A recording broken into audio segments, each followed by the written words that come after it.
brief history of the United States of America. Hi, boys and girls, ready to get started? Once upon a time, there were these people in Europe called pilgrims, and they were afraid of being persecuted.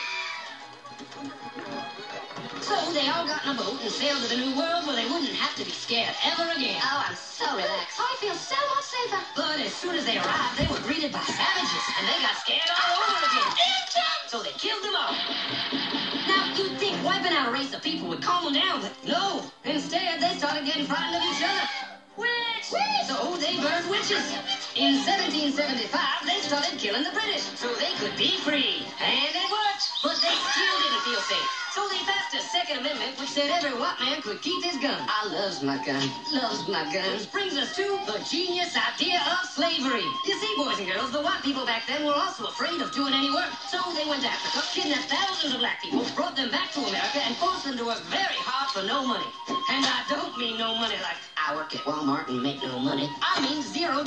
Nothing. Not a zip. Doing it that way made the USA the richest country in the world. So did having all that money and free help calm the white people down? No way. They got even more afraid. That's because after 200 years of slavery, the black people now outnumbered the white people in many parts of the South. Well, you can pretty much guess what came next. The slaves started rebelling. There were uprisings, and the rest of the heads got chopped off. And when the white people heard of this, they were freaking out and going, "Oh, no, real! Don't kill me, big black man!"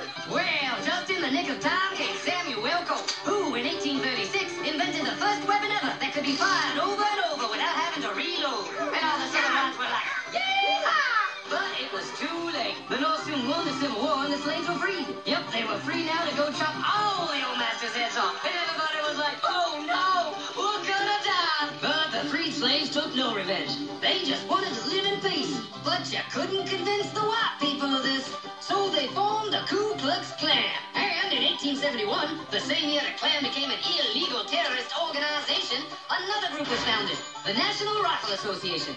Soon politicians passed one of the first gun laws, making it illegal for any black person to own one.